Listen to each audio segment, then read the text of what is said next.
You're listening to the Hayek Program podcast.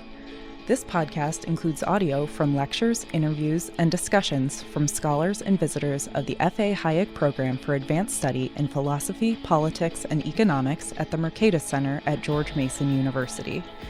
To learn more about the Hayek Program, visit hayek.mercatus.org. To learn about graduate student fellowship opportunities with the Mercatus Center at George Mason University for students at Mason as well as at universities across the globe, please visit students.mercatus.org.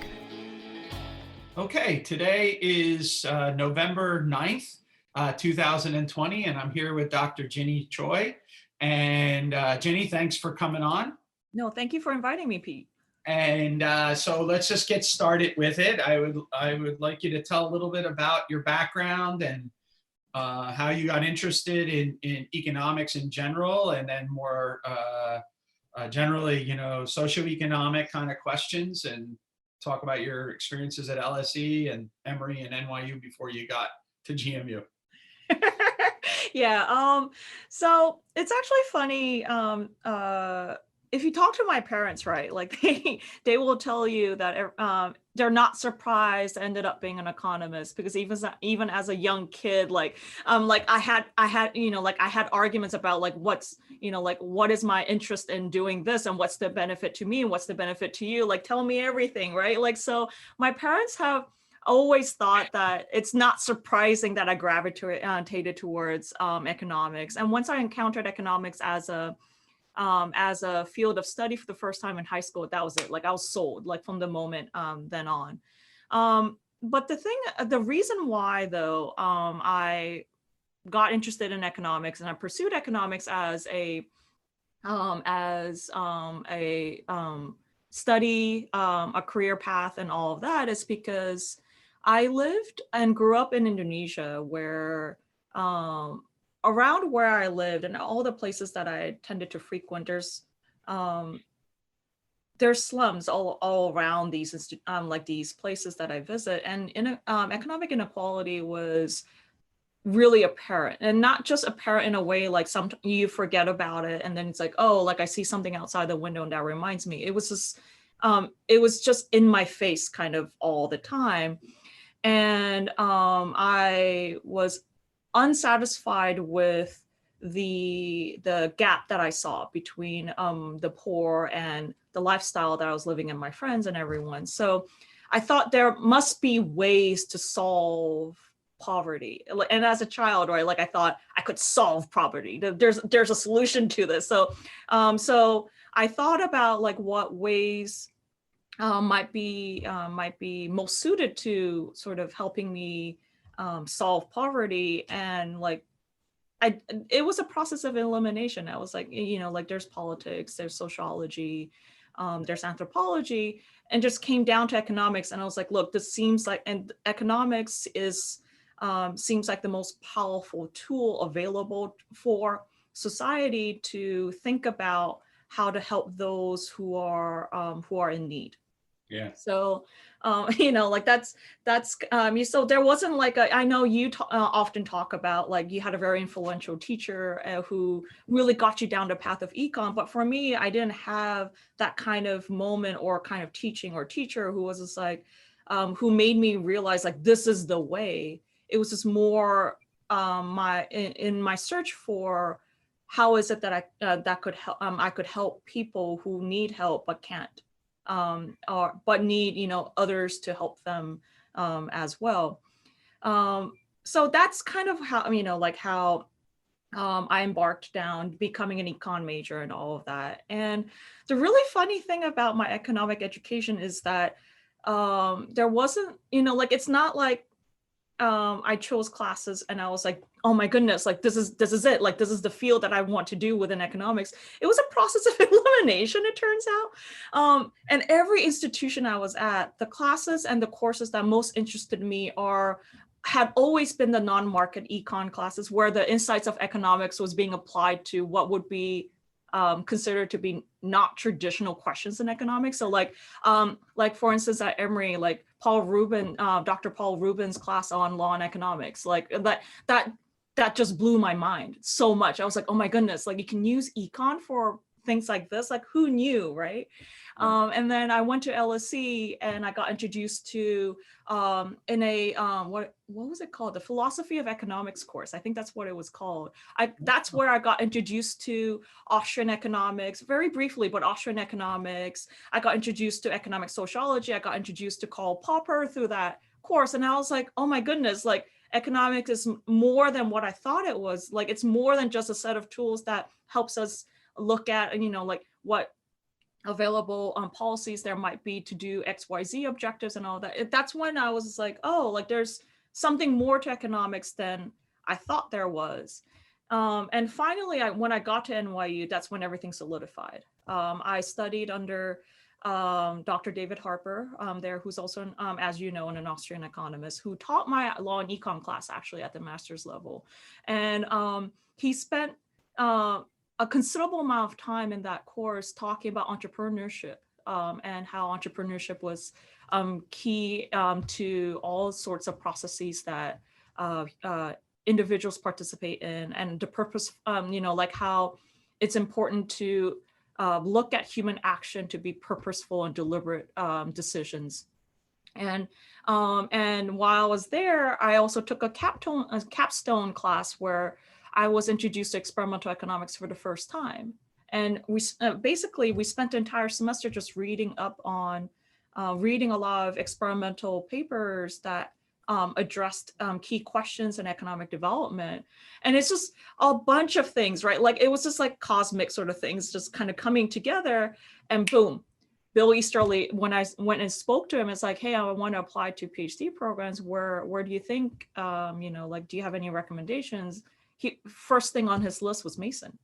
Mm-hmm. So when I looked up Mason, and I was like, dude, like, they do Austria, they do experimental, they do a lot of research in entrepreneurship. It was a no-brainer. Like Mason had to be the place that I ended up. Yeah. So yeah. No, that's great. I mean, I want you to keep going with that. I didn't want to interrupt you, but I was just thinking that, it's interesting because Harper, in a book that he wrote before he was at NYU called The Mainsprings of Progress. It's a book in New Zealand. He actually uses the General Social Survey to try to correlate the value systems with entrepreneurship.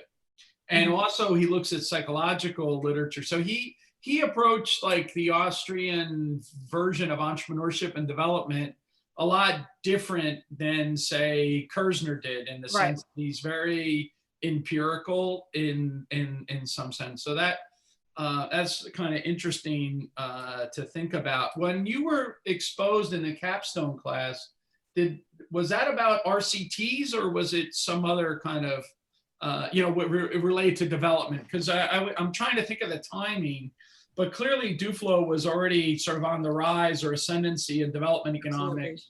Absolutely. And so the RCTs and the idea of evidence-based kind of idea, was that part of your like thinking in those things when you were, because Easterly's a critic of that, as is Deaton in some sense. So was that part of the discussions or not really yet?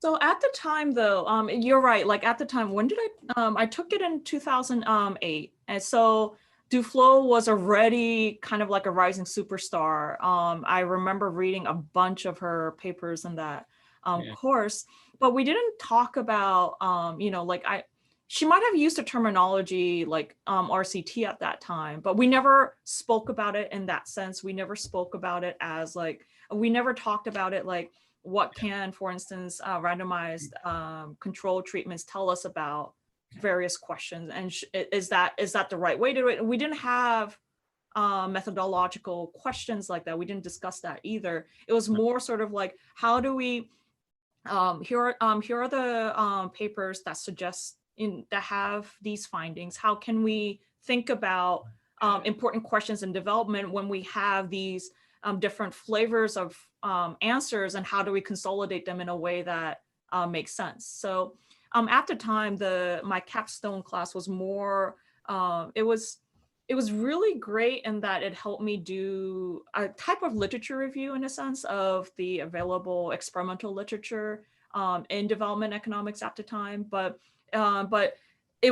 questions about, like, is this, like questions that we would ask today about RCTs. Those weren't, Right. They weren't like, on the topic. yeah, they weren't like, we weren't discussing them yet. Yeah. Yeah, I think that comes a little later when the claim to exclusivity, like this is the only way you should study development economics. Yeah, no. At that time, you're in a kind of a sweet spot because there's still all the institutions rage, everything is still going on. So it's kind of fascinating period of time. So you show up at Mason. Vernon and Bart, I believe, have just left the program and gone to Chapman. Is that correct? They were at the tail end of it for sure.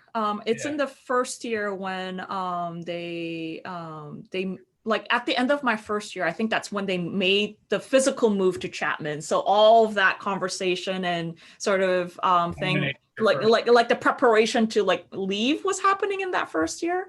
But even the people deciding to stay. And some people decided to stay. Right. So like there was a lot of chaos at that point. And but at the time though, I basically just kept, like I just zeroed in on my classes, and I was just like, hey, like maybe I was too myopic at the time, but I was like, look, like faculty leaving is a big deal, but at the moment, they don't matter all that much to me because I just need to pass my courses. And if I don't pass my courses, I can't even get there anyway. So let's do this. And so I just like zeroed down on my classes, and I didn't really participate in sort of like the like that kind of conversation or worries. And I had enough worries already from my first year courses, so I didn't need more on top of that. Well, it goes back to what your parents observed. You were asking about what's the incentives for me that I'm facing here. By the way, when you were telling that story, it busted me up. I have no idea if this is a true story, but supposedly Wittgenstein became a philosopher because when he was a little kid, his family was extremely wealthy. They might have been among the wealthiest in all of Europe. And his mom had this really fancy vase in the front foyer, and he was running around and he knocked it over. And as he knocked over, it broke into pieces. But right as he was knocked it over, their cat appeared, and the mom came out and started, being upset that the vase, and she wanted to know, what caused the vase to fail. And young Wittgenstein says, well, should I tell the truth? Because if I blame it on the cat gets blamed, but no one gets punished because, right? But if I tell the truth, then I get punished because I behave. So why should I tell the truth? And then that became the obsession. And you were asking, why is it in my interest to do this? Why is it in your interest? So I think that's awesome. Anyway, so, all right. So you're involved in this whole atmosphere at GMU, and you have fellow students that you're interacting with. And again, many of them are doing non-market decision making, but from an experimental point of view. Right. And we mentioned already the RCTs are coming up. And so how did you get started down your path of this overlap between political economy, social morality, market activity, and whatnot that is in your dissertation and other papers as well? So I wonder about that myself, in the sense that like nothing was planned. It just like in the end, like it just kind of came together. And I think the most important part here was that like I've always had, like, as I was saying earlier, like even in my undergrad and everything, I always had more political economy questions and social economy questions than pure economic questions. And that's the sort of interest I've always had. And those were the things that always grabbed my attention. And when I was, so first starting out my graduate school career at Mason and also at NYU, one of the things that most frustrated me was I didn't know how to connect the questions and the topics that interested me with the tools that I had training in and that I also had interest in, right? Like I had these dual interests and there didn't seem to be an easy way to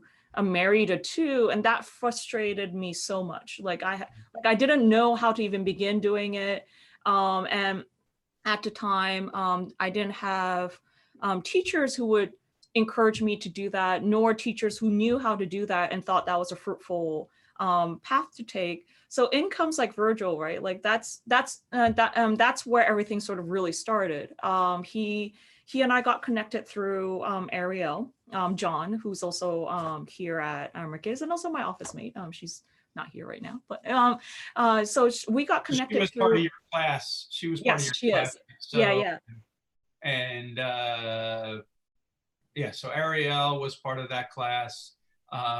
Was Jason Imony and No, Jason Imony was a year or two ahead of us. My class was Will Luther, Nick Snow, Harry David, Shruti, Rajagopalan, Simon Billow, and Stephanie, although she wasn't part of the PhD program yet, she was part of the MA fellowship. So and Jamie was also part of in the PhD program. So the bunch of us were starting out our graduate studies at Mason all in 2008. yeah. But anyway, like Ariel introduced me to Right in the middle of the financial crisis. Virgil and I got connected. We started talking, and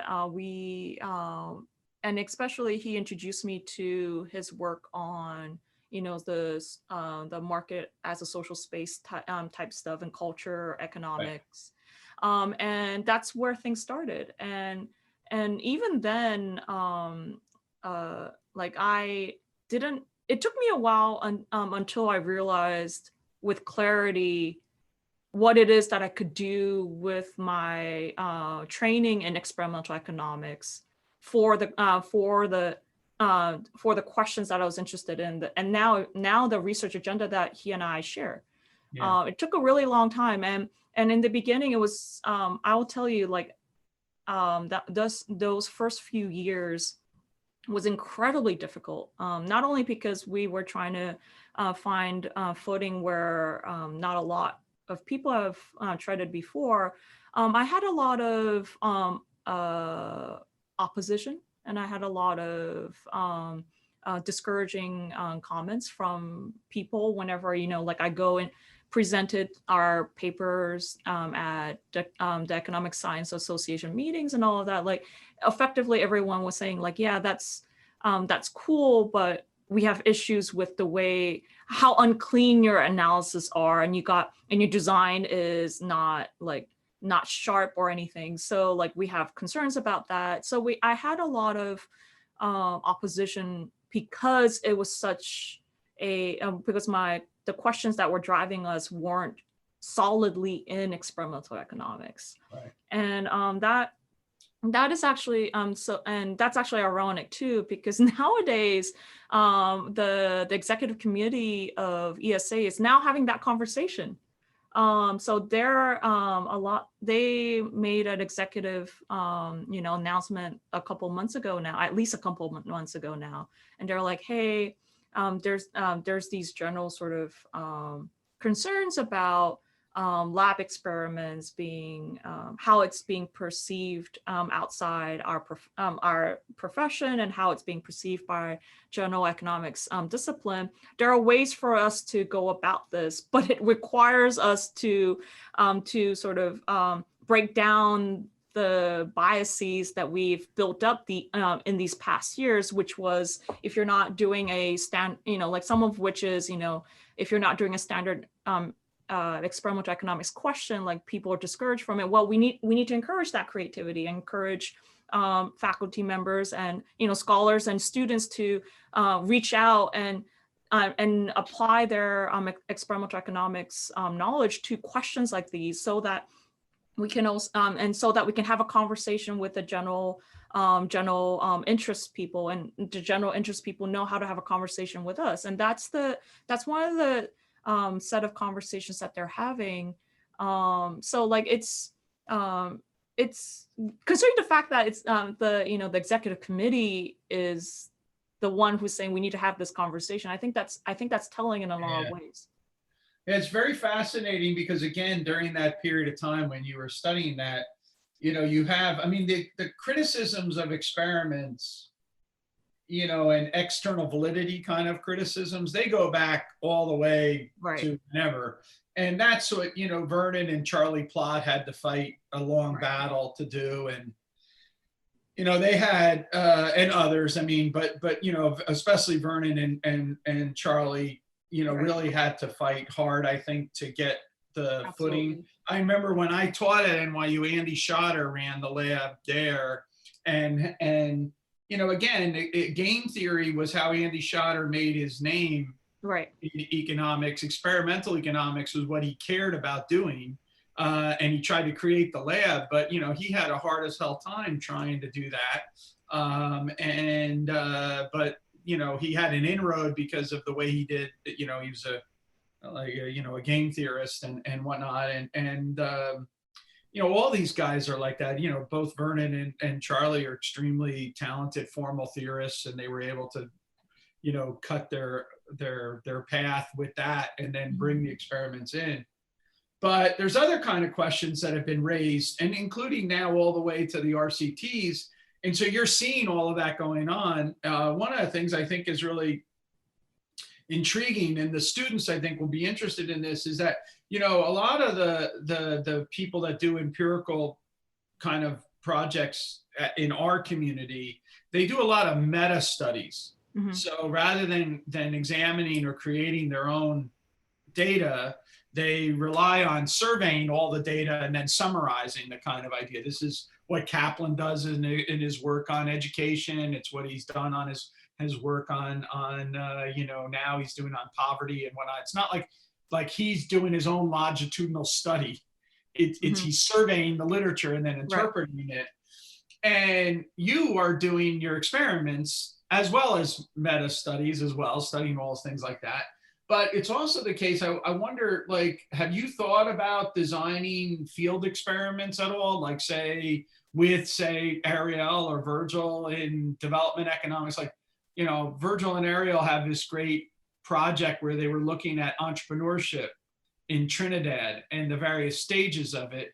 And it does seem right to have a kind of, so I guess I wanted to add a kind of field study, but I guess I wanted to ask you about the question of, in your mind, the methodological status or the way you negotiate lab experiments, field experiments, and then natural experiments. How do you see them in your head, and how do they relate to ways that you would tackle socioeconomic questions?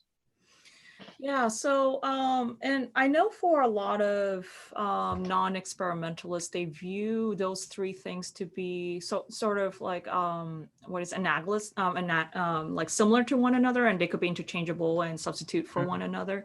I don't think of them that way. I think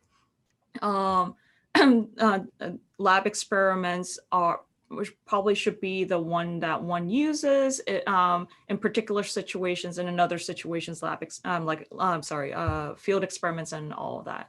Yeah. For lab experiments, it's yes, there's an advantage of you can use a readily available, more easily accessible pools of subjects and all of that.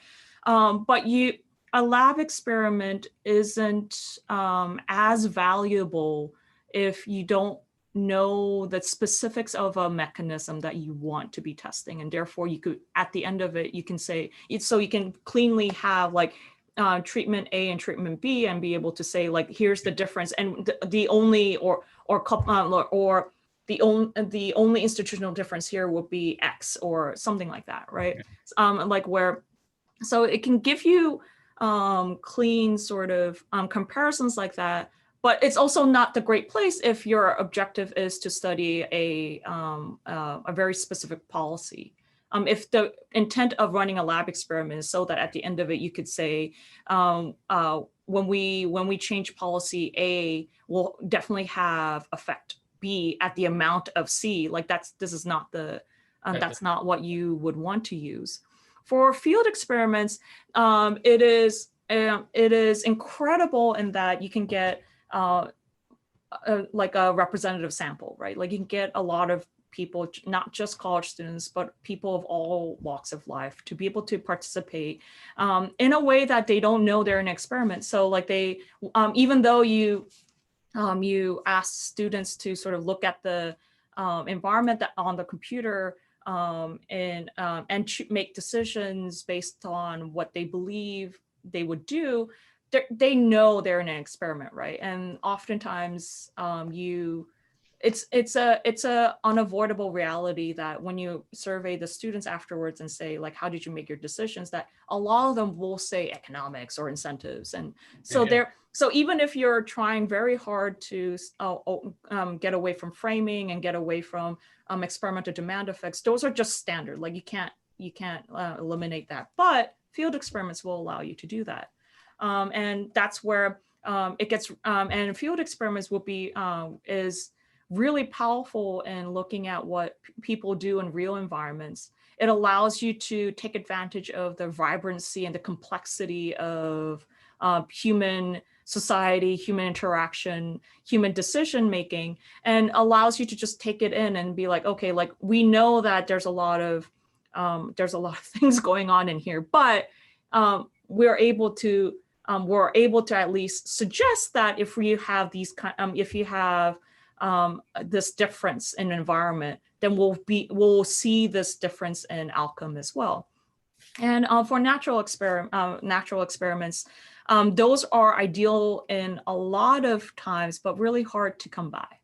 I think it's that's why I think people jump to take advantage of, for instance, like North Korea and South Korea when they can. And I know I at least, like, you know, some of the jokes are like people have already like studies in mind. They're just waiting for the borders to open so they can take advantage of it. And certainly a lot of some experimentalists use the sort of natural differences between people who grew up in East Germany and people who grew up in West Germany and take advantage of that to talk about how, you know, like maybe the way they grew up in like in a communist regime might affect their decisions now and all of that.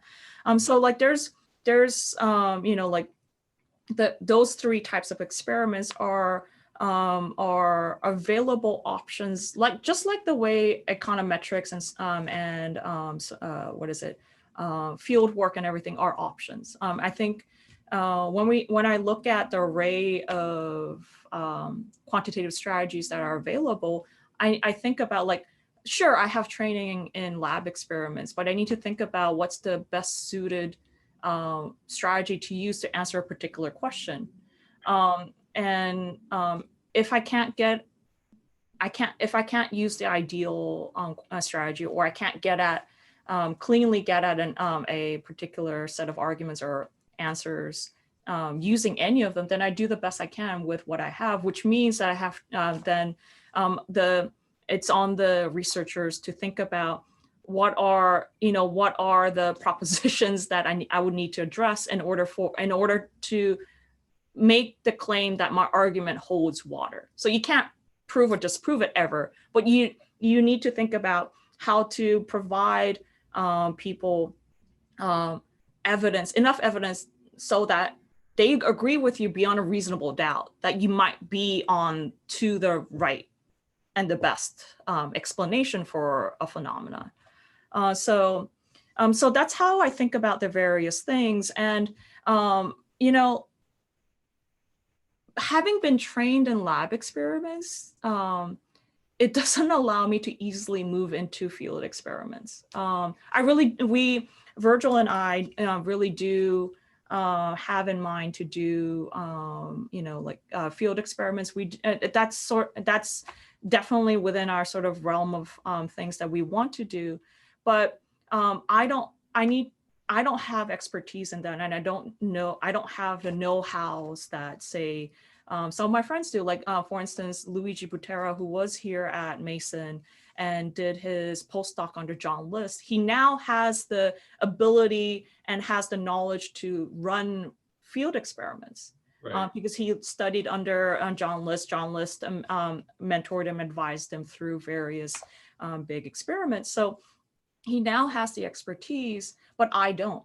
And so in order to sort of overcome that, like I'm like, maybe it means like we need to partner up with someone who does have experience in lab experiments, or maybe it means that I need to somehow sort of learn the knowledge, whether it means like being part of a field experiment. That might not be about markets at all, just be part of it to sort of get my hands wet and to understand what the process is like before I come back and be like, we're ready to go, like let's try to do a field experiment. But yeah, like that's how I think about them. Like they're not equivalent things, and they're certainly much very different things. You choose which ones are right for the questions you want Right. to ask. So I have a further question, and then a comment that maybe hopefully soon. So the question is did you ever dabble as well in agent-based modeling at all, or look into that a little bit? Yeah, so I tried. Let me just say that it turns out I don't have a brain for coding. And I didn't quite maybe it's just a matter of spending more time with it. Maybe that's all I needed. But I took, let's see, I sat in on Rob Axtell's game theory class at CSS department here. Right. And I also took, I don't recall what it's called, but at the graduate level, they had kind of like an introduction to agent-based modeling for CSS. And I got introduced to Net Logo, but I just couldn't understand how the coding worked and everything. And that was such an eye-opener for me, because as a very young grad student, I walked into the class thinking like, I have knowledge in game theory. I understand, sort of how modeling works. I understand how to model like economic agents as Homo economicus. So like, I was like, I know how to do this. Like, I'm surely I know, so long as I knew the language, I could do this. It's a different skill. Yeah. So I did try, I did try. That's certainly something that I wish, like certainly like still within a sort of like a very expansive sort of agenda, like it's part of it, but it's, sort of, it's still sort of further away than we would like, because I don't know, and we don't know how to do agent-based modeling all that well. It's so the the comment, which I'd like to get your reaction to, which is mainly directed at the students again, is that I think that one of the really amazing things about George Mason, so you've been at the LSE, now that was undergraduate, Emory's undergraduate, but you were an economics person, you saw how the other economics professors thought about things and whatnot. Right. Then you go to NYU, and then you come to GMU. To me, one of the biggest differences, and I've been a visiting professor at LSE. I've taught at NYU for 8 years, and and I followed you around, Pete. You had no idea, but I followed you around. And spent a year at Stanford. And one of the things that I think is so unique about George Mason in its economics community is the tremendous methodological diversity that exists, which doesn't exist in most places. There's usually kind of a more homogeneity and a certainly more hegemonic view of what the right approach to science is. And I mean, you raised a very good point about why experiments seem to be a very attractive way, because you get greater scientific controls, right? And so so you mimic more what would go on in normal views of scientific controls. But and each of those other environments, what you do is you give up aspects of scientific control to get something else, right? But it is also fascinating that when Vernon ends his Hayek hypothesis paper, he ends it by saying, yep, we worked it out in the lab, but does Hayek travel in the field? Like, could we do this in field settings? And then, of course, List does this with the baseball cards, basically, kind of thing.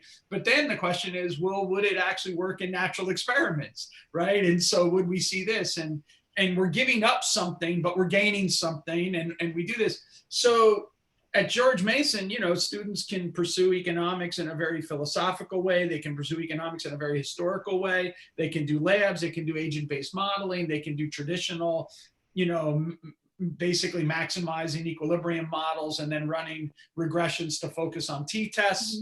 They can do all of that wide variety, and we all welcome it and put it. So you're right, it's not that they're equal to each other.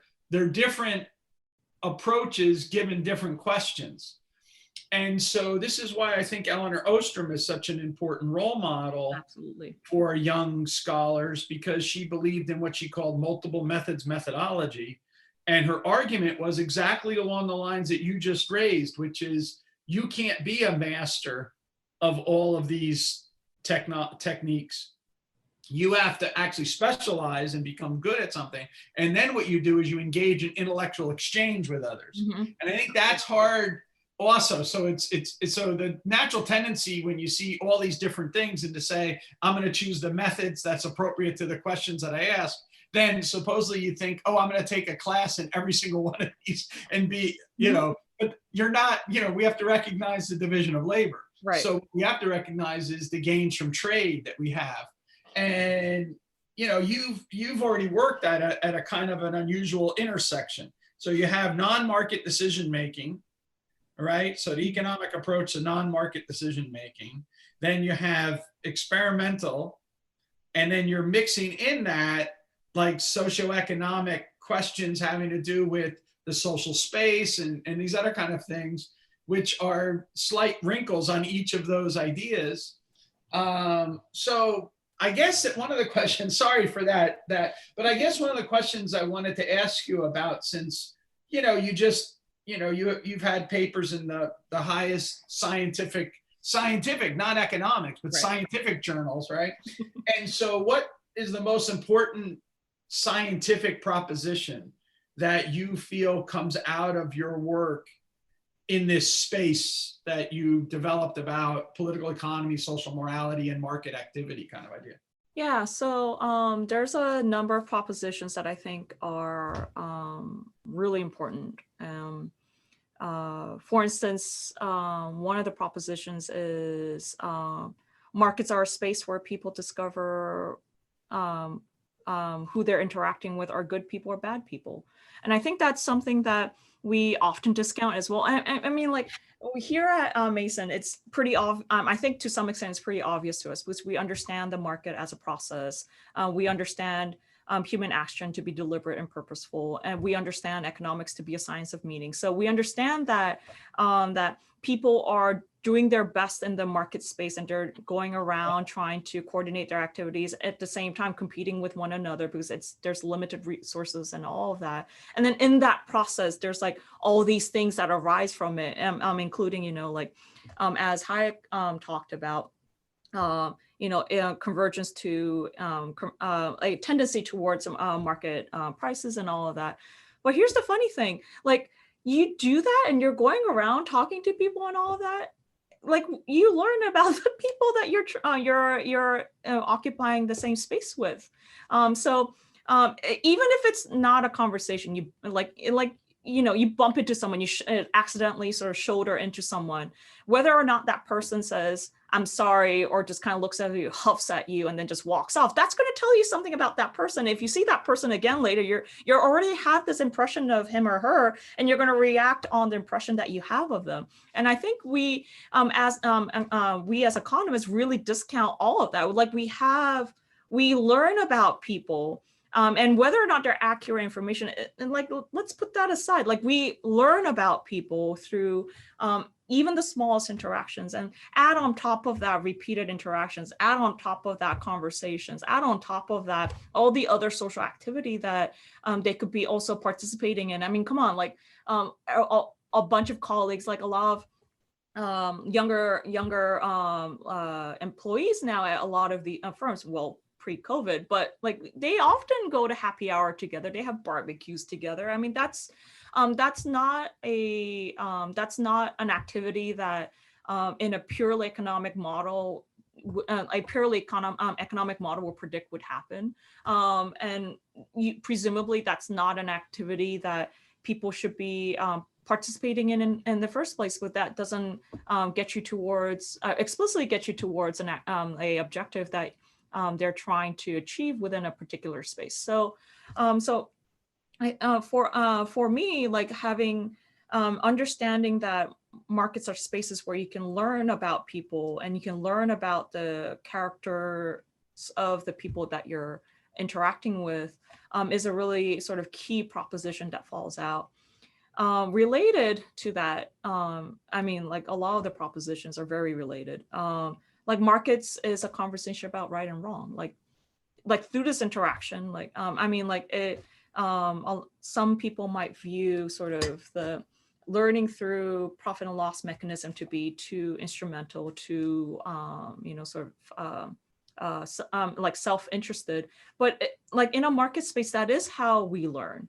And it's not about, do we get the highest profit and we learn from the highest profit only, and we only learn from the most extreme losses. We learn from whether or not somebody decides to come back and do business with us, even though they're going to be, we're not the best trading partners that they have available within their vicinity. So this, the market mechanism of profit and loss giving us feedback and telling us, rewarding us and punishing us for the various actions that we take. That's another proposition I think that's really important. That again, like I don't think a lot of economists have thought about. And lastly, markets teach us to be better people as a result of all the things that I just talked about, right? Like you can't talk about how people are adjusting to changes in their environment. You can't talk about people being entrepreneurial. You can't talk about people discovering new information and knowledge and profit opportunities if they're not retaining the new information and knowledge that they just gained. So they're learning through this process of, but they may not know this is, the society wants me to be a particular type of person. They may not know, but the market is teaching them in small increments, like telling them like these are what's important to the people who you're interacting with, and the people who they're interacting with are going to be responding to values that they prioritize and that they treasure in their lives. So in the end, just merely by being a participant in the market, you can't come out of it unscathed. You have to come out of it having changed. And if it is the case that the market is a corrupting agent, you're going to come out of it as a really unpleasant person, like that nobody wants to interact, with. But who cares in that realm? Because everyone's going to turn out to be those kinds of people anyway. Or if the market is something, it's not that. If the market is in fact a moralizing space, then you're going to come out of it having camaraderie. You're going to come out of it knowing how to interact with people, and you're going to come out of it being a better person than when you entered the market space for the first time. Yeah, I really love the way that you just expressed that, because I think that so much of the conversation so you go back in intellectual history and you see the argument for markets before they were widely adopted, and various thinkers like Montesquieu to Adam Smith argue that markets have these civilizing components to them. And this is called the do commerce thesis. Right. But that gets lost in intellectual history to the ruthless efficiency of markets. Markets drive us to least cost technologies. They drive us to, prices down to the cost and all of that. And so we get better quality products at a lower cost. But the process of doing that is that we're these little green, greedy monsters that are trying to maximize our utility as consumers or maximize our profits as producers. And we don't see the space. And everyone has recognized that that's too flat of a notion. And so we've tried to unflatten it by saying things like, oh, trust matters, or, these. But when we say trust matters, or repeat dealings matter, or, what we do is we have a very flat concept of those things. So just think about what you were talking about with trust. So if it's the case, which I take as the argument in the first proposition, which is that it's a discovery of agent type. So, you know, we could think of ourselves going into a game like a Vernon Smith investment game. Right. And, you know, someone has a C tap to their head, or as a cheater, or I don't know what the phrase would be, an NC, which is not cheater, or cooperator and non-cooperator. You know, you just look at them and you say, oh, like, you know, this, and you have a weeding out. And so this is, you get Robert Franks. If Homo economicus could choose an own utility function, would he choose one with a conscience? Yes. You know, why? Because he yields greater outcome. But we actually don't talk about what the conscience actually does. But what you're doing is you're actually saying, look, you know, we discover whether or not people see me, or whether or not they actually listen to me. So they might see me, but they actually don't listen to me, then they're not really seeing me. And so therefore I'm not going to deal with them. You know, I'm going to go deal with somebody else. And so I have to trust that someone's going to actually see me, and not just hear me, but listen to me, and whatnot. And that all comes out in the market interactions. And we make those judgments. And if that's not the case, you know, we exit. So it's not just, again, go back to repeat dealings. It's not just an issue of buying in or abstaining from buying, which is, of course, the mechanism. I go to my restaurant, and I either choose to go there again or not go there again. But why do I choose to go there again? It's because I pass a judgment on the way that they interact with me. So I think all this stuff is really amazingly fascinating, what you're doing in unearthing. And we're going to have a blast talking about some of those papers and whatnot.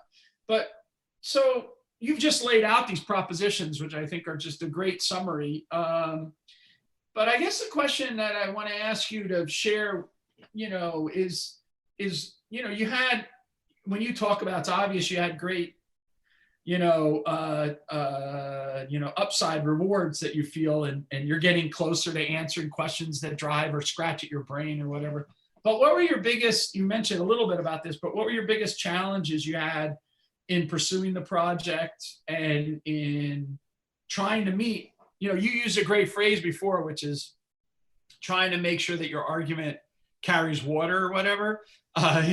In the philosopher Willard Quine refers to this in his Webs of Belief as having argumentative virtue, which is basically that you and I as scientists, we face a epistemic burden that is in the social interaction of science, which we must meet, which is that we have to have an argumentative virtue so that someone who's independent of us looks at what we're providing and says, that's a good argument. And if they say, no, that's not a good argument. And so this leads to these all kinds of challenges that we face, because if people are methodologically biased in one way or another, they're going to pass a judgment that may or may not be true about your work. But that is independent. Like, you don't have a choice variable over that. You have to meet because if you're going to have a successful argument, you can't just take your ball and run away and go home. You have to then figure out a way to do this. So maybe you could talk to the challenges and the way that you guys have tried to do that, and who your interlocutor is, because that's going to depend. I mean, if you were writing that book, let's say for Deirdre McCloskey, she would be very different. She would be more satisfied at an earlier level than other people. But if you're writing that book for, I don't know, someone else, Michael Sandel or someone, then the argument's going to be different even. So you face this challenge in a world of economics about what is the argumentative burden that you must meet. You know, what are some of those challenges? How did you go about doing it? How did you think about like addressing it and whatnot?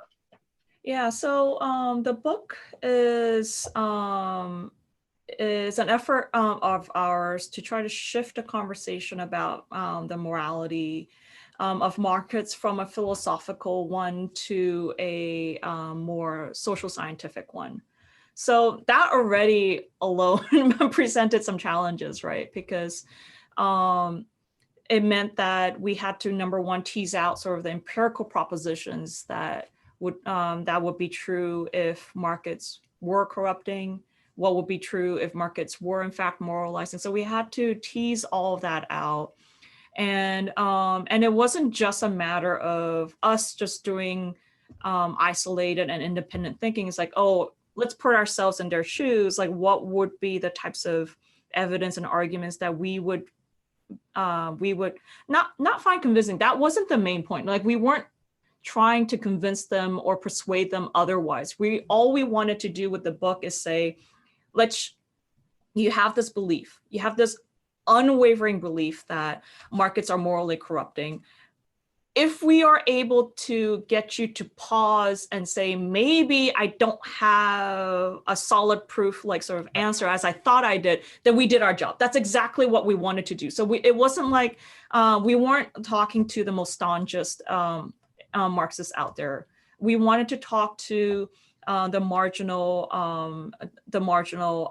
person out there in the spectrum of things who actually do might believe that markets are morally corrupting, but are willing to have engage us in a conversation. So those were the people that we wanted to talk to, and so we had to go through sort of what are the key criticisms that of markets, morality of markets out there. So we had to talk. We had to look at that. We also had to look at what are the defenses and why, and sort of as a collective out of it, pull out the propositions. And the other challenge after that was there's a tendency, I think, for researchers, and not just researchers, everyone actually, that they think in order to have a successful argument, you have to have the smoking gun. There's precisely one thing out there that is irrefutable, and it's going to change everybody's mind the moment we uncover it. That's not the case. And certainly given the sort of depth and depth of the conversation on the morality of markets over arguably thousands of years since Aristotle, we had a really high bar, to sort of address. Yeah. And so that meant that we can't do just experiments. We can't do just case studies. We can't do just econometrics. We had to adopt a more mixed method approach. Yeah. To be able to just simply be able to say, maybe there's we should suspect this view of market study. Yeah, I think that this is it's very relevant to a lot of our educational efforts as well, which is just no one's in the business of evangelicizing and getting people to become converts to a position. That's not the educational mission. The educational mission is to expand the reasonable set and to understand what's in the reasonable set and what's outside the reasonable bounds or outside the bounds of the reasonable set. Mm-hmm. And so I think that's but the argumentative burden that one must meet to be in the bounds of the scientifically reasonable is much higher than most people anticipate, because the easiest person to fool is yourself. Mm-hmm. And so it's easy for you to find confirmation bias, right, all the time. So you're always having to do checks on that, right? Mm-hmm. And I think that I compare a lot of times the difference between the approach that you and Virgil take in your book and the approach that Pete Leeson takes with respect to behavioral economics as, imagine that you had what you guys do is you take on the arguments that are against your position. And if you read the first 3 or 4 chapters of your book, it would seem like you just built this giant that's right. And then what you have is you have this little like butter knife. And what you're doing is you're using a very, simple thing, and you're cutting the ankles of this giant. And eventually the butter knife gets all the way through, and the giant goes toppling down. Pete, on the other hand, is like sitting there with a giant sword. And as soon as the behavioral head just slightly rises up against the Homo economicus, he chops it off before it even gets started. So, there's just a totally different kind of skill, because you never get to see why it is that anyone would ever want to be a behavioral economist, mm-hmm. because it gets cut off at the top. Now, there's certain beauty in his swordsmanship skill. So I'm not trying to undermine that, but there is a difference between that and cutting off a giant at the ankles. And there's a certain kind of idea on that, of seeing that. And a lot of it's beyond, well, it is argumentative taste to some extent. And so depending on where you are on that, but it is a different style, there's no doubt. And so I applaud you on that. And let me ask you a couple last questions. One of them is about your current project, which is building on the friendship idea even further. And, you know, tell us a little bit about that project and the way that you're sort of approaching that again with multiple methods and whatnot. So in a lot of ways, the Market Friendship Project is actually a return to where I started, in the sense that when I did my dissertation, and as you know, I did my dissertation on trust and markets, I didn't do it in terms of understanding trust as like a virtue or bourgeois virtue, as McCloskey would say. I approached it as a measure of social capital. So I started embarking on my sort of journey in this research by looking at social relationships and friendships that occur in market and market type settings. Right. So this particular project is going to be building off from Virgil's paper on markets as a social space. And the key proposition there that we're going to be exploring is, his main thesis, which is markets as is a social space where meaningful relationships also do occur. And again, that's weirdly a proposition that that gets a lot of people riled up. It might be because of the way they already think about the morality of markets, but certainly they think markets are destroy communities, and communitarians, as you know, are. But it also gets it on the other side too, right? Because the standard, sort of Stigler model is one, you don't have interlocked utility functions, right? You also have zero, like, you don't have the individuals of measure zero, right? I mean, to have that kind of world doesn't require that burden of having that kind of interconnectedness. Mm-hmm. In a weird way, right? And so right. You have it on both sides. You have the sort of formal representations of the market, and then you have the critics of the market, and you're like blurring the lines between both. So you're going to get attacked from both sides. Yeah. No, absolutely. And it's actually fascinating because whenever I talk about, this, not just the project, but the ideas generally, people have a really hard time understand and like sort of wrapping their heads around it. And like, for instance, right, like I would have never met you unless it was as a result of the market. Like I get that we're now also, so we have deeper relationships. We're able to call each other more than just teacher and student, but also colleagues and friends and all of that. But the main reason why our relationship had ever emerged was because I decided that I wanted to pursue a career in economics, and I came to grad school. If I wanted to do something else, or if we didn't have opportunities to engage the market in that manner, our relationship wouldn't have ever existed. We never made a bond over Starbucks. Yeah. Like I would, like actually the other day, like who was I talking to? I was talking to some of my friends, and I was like, look, you want to talk about markets as a social space? I have relationships with my local baristas. Like they know me the moment I walk in, they know my order. They look at the label and they just go like, that's weird. That's not what Ginny usually gets. So they check in with me. It's like, is this really what you want today? And then, we have conversations like that, and we share sort of, I gain more from that relationship. They share tips with me on like when they expect sort of special limited edition stuff to come back, and like all that. Like, so like as a result, like there's so many, we have such a rich social network as a result of also having the market. So that's the main proposition that we want to be looking at. And again, we're going to be approaching it in the same sort of methodological manner as we did with my first book, like and doing experiments, also doing more meta studies. Yeah. But on top of that, we're also we're planning on doing some field work, and we're also planning on involving some more surveys. So Wow.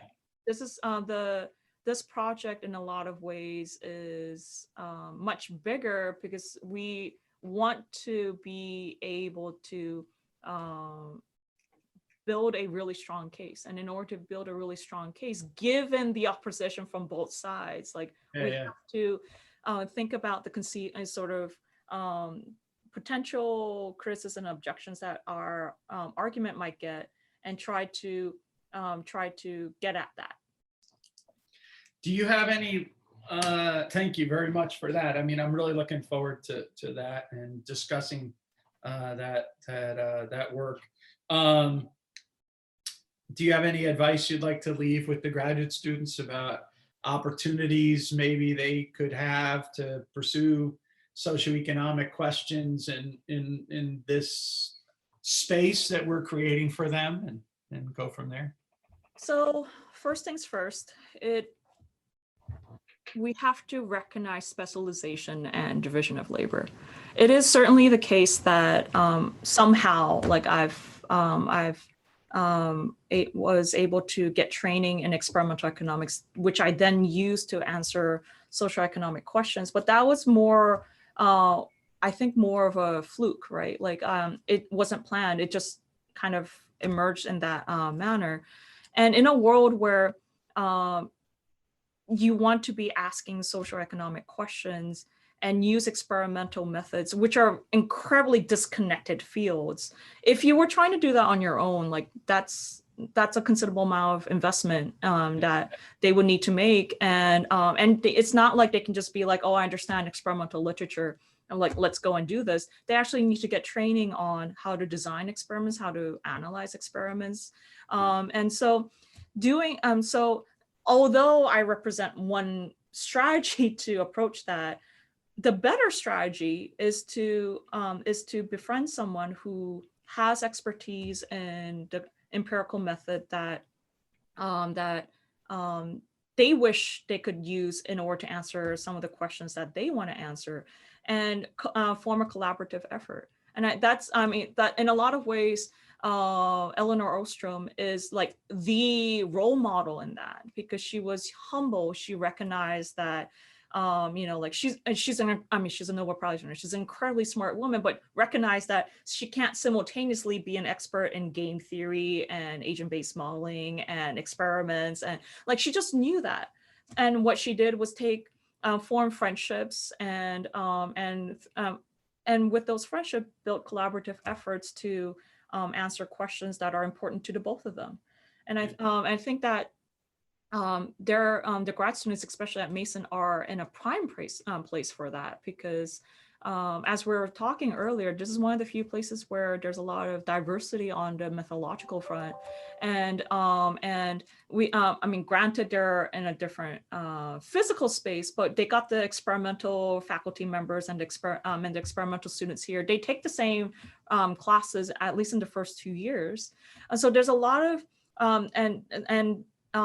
like they don't experimental students, as I was saying earlier, like one of the key objectives that the ESA is trying to push forward is for experimental students to not be specialized in just experimental economics, but be, like, for instance, a labor economist who uses experiments, or be a econ sociologist who uses experiments. So they're also being asked to diversify and reach out and all of that. So this is the prime place to do that. Mason is like the prime place. And if they come out of, I know it can easily happen that way. And I know a lot of people who have sort of graduated from Mason not really knowing any other experimental students, or not knowing, or experimental students not knowing a lot of Austrian or public choice students.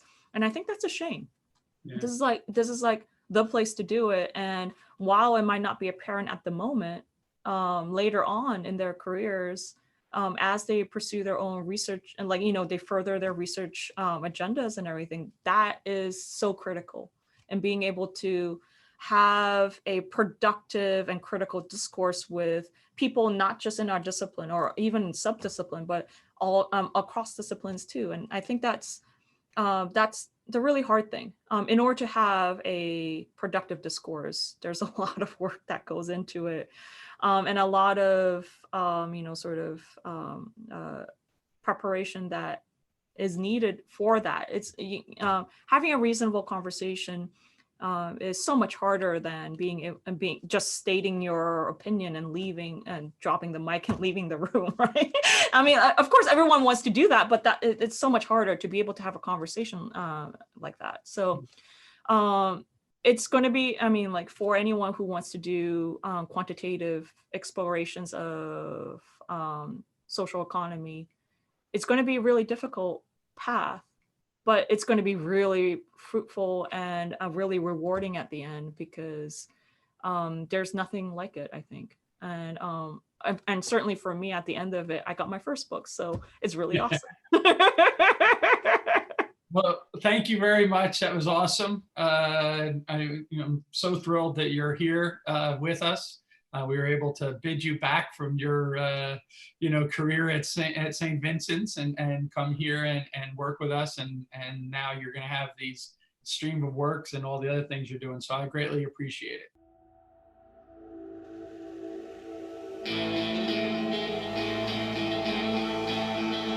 Thank you for listening to the Hayek Program podcast. To learn more about the research, scholars, and work of the Hayek Program, visit hayek.mercatus.org. For more information about graduate student fellowship opportunities for students at Mason as well as at universities across the globe, please visit students.mercatus.org. We hope you recommend students to our programs or consider applying yourself.